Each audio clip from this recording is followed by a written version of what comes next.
অকল তিৱা বুলি আমি চিঞৰিম, কিমান দিন আমি কাৰ্বি বুলি চিঞৰিম, কিমান দিন আমি বৰ বুলি পৃথকে পৃথকে আমি যুঁজিম। এবাৰ আমি ঐক্যবদ্ধ হৈছোঁ অসমক প্ৰতিনিধিত্ব কৰিব লাগে। আমি এছামে ক'ব বিচাৰে যে আমাক ট্ৰাইবেল বুলি, নিজ জাতি বুলি আমাক তলত পেলাব বিচাৰিছে, কিন্তু আমি ক'ব বিচাৰিছোঁ যে অসমৰ প্ৰথমটো জনগোষ্ঠী আমি, অসম সৃষ্টি কৰা জনগোষ্ঠী আমি, ট্ৰাইবেলসকল, জনজাতীয় লোকসকল। গতিকে মেইন ষ্ট্ৰীম অসমীয়া আমিহে হয়।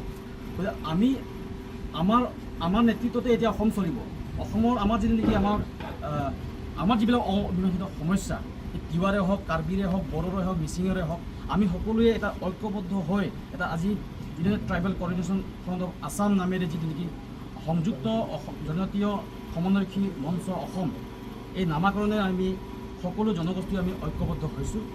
আগন্তুক দিনসমূহত আমি প্ৰত্যেকেই ঐক্যবদ্ধভাৱে আমি তিৱাৰ ক্ষেত্ৰত, কাৰ্বিৰ ক্ষেত্ৰত, বড়োৰ ক্ষেত্ৰত আমি ঐক্যবদ্ধভাৱে আমি যুঁজ দিবলৈ আমি এটা আজি সিদ্ধান্ত গ্ৰহণ কৰিছোঁ। ইয়াৰ প্ৰথমটো কাৰ্যসূচী আমি অহাকালিলৈ জাগিৰোডৰ যি হিন্দীখৰ, এই হিন্দীখৰ ৰৌমাৰী খেলপথাৰৰ পৰা আমি জাগিৰোডৰ এই দেওশাল মন্দিৰলৈকে প্ৰায় 5000 মানুহ লৈ আমি ঐক্যবদ্ধভাৱে আমি প্ৰথমটো কাৰ্যসূচী আমাৰ হ'ব হিউমেন চেইন, মানৱ শৃংখল কাৰ্যসূচী। তাত 5000 অধিক আমাৰ জনগণ ইয়াতে আমাৰ ঐক্যবদ্ধ হ'ব। লগতে আমাৰ ট্ৰাইবেল লিডাৰ্ছসকল আমাক ইয়াতে পাৰ্টিচিপেট কৰিব। তাৰ নেক্সট কাৰ্যসূচী আছে আমাৰ অহা 10 তাৰিখে, য'ত নেকি দিছপুৰ চচলত, তাতে আমাৰ প্ৰতিবাদী কাৰ্যসূচী হ'ব। তাতেও মানে 2000ৰ ওপৰত আমাৰ প্ৰতিনিধিসকল তাতে ঐক্যবদ্ধ হৈ আমি আমাৰ অধিকাৰৰ বাবে আমাৰ সংগ্ৰাম আমি কৰিব গৈ আছোঁ।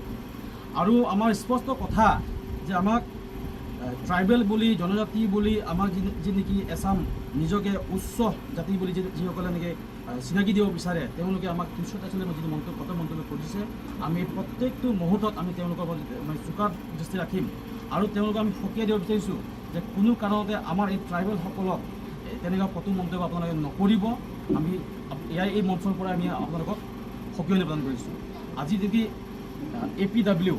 APWৰ যে নেকি অভিজিত শৰ্মা, তেখেতে কি কৰিছে, অসমৰ বিধানসভাৰ যিটো এনেকুৱা অধ্যক্ষ ট্ৰাইবেল হোৱাৰ কাৰণে বোলে এইটো শুদ্ধিকৰণ কৰিব লাগে। তেওঁ ক'ত অধিকাৰ পায় ট্ৰাইবেলসকল তেনেকৈ এটা কটু মন্তব্য কৰিবৰ কাৰণে? অসমৰ প্ৰাচীন জনগোষ্ঠী আমি ট্ৰাইবেলসকলে জংঘলত বসবাস কৰি এই আজি জনবসতি আমি বসবাস কৰিব পৰা আমাৰ এই পৰিস্থিতিত আমি আনাইছোঁ ট্ৰাইবেলসকলেহে।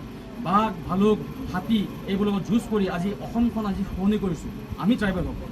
আমাৰ ভূমিতে কালি পৰহি অহা কোনো কনজৰ পৰা অহা, কোনো বাহিৰৰ পৰা অহা এই বহিৰাগত লোকসকলে আমাকেই ক'ব ট্ৰাইবেল মানুহ অধ্যক্ষ হোৱাৰ কাৰণে এইটো শুদ্ধিকৰণ কৰিব লাগে। তেওঁ ক'ত অধিকাৰ পালে? গতিকে এনেকুৱা ধৰণৰ এই অভিজিত শৰ্মা টাইপৰ মানুহৰ এগেইনষ্টত আমি প্ৰত্যেকটো মুহূৰ্তত আমি ফাইট দিবলৈ আমি সাজু আছোঁ। আৰু চৰকাৰক আমাৰ নেকি আমাৰ তিৱাৰ লগতে আমাৰ প্ৰতিবেশী যিমান খিলঞ্জীয়া জাতীয় জনগোষ্ঠী আমি যদি হিন্দীখনত যিটো নেকি আমি ভুগি আছোঁ, যি সমস্যা, ভূমি সমস্যা, এই ভূমি সমস্যাৰ ক্ষেত্ৰত সমাধান যদি আমাক সোনকালে দিয়ে। আৰু ছেটেলাইট টাউনশ্বিপ, আমাৰ স্পষ্ট কথা, ছেটেলাইট টাউনশ্বিপ এবাৰ আমি কৈ আছোঁ, আমি কৈছিলোঁ প্ৰথমতে তিৱা সাহিত্য সৈতে পৰিষদত বসবাস কৰা তিৱাৰ লগতে প্ৰতিবেশী অন্যান্য খিলঞ্জীয়া জাতীয় জনগোষ্ঠী, লগতে 17টা ট্ৰাইবেল বেলেঞ্চ ব্লকত, যদি তিৱা সাহিত্য অন্তৰ্গত 17টা ট্ৰাইবেল বেলেঞ্চ ব্লকত কোনো কাৰণে ছেটেলাইট টাউনশ্বিপ নহ'ব বুলি আমি দাবী উত্থাপন কৰি আহিছিলোঁ। কিন্তু এতিয়াৰ পৰা আমি কৈছোঁ যে আমি অকল 17টা ট্ৰাইবেল বেলেঞ্চ ব্লকেই নহয়, অসমত যি নেকি 45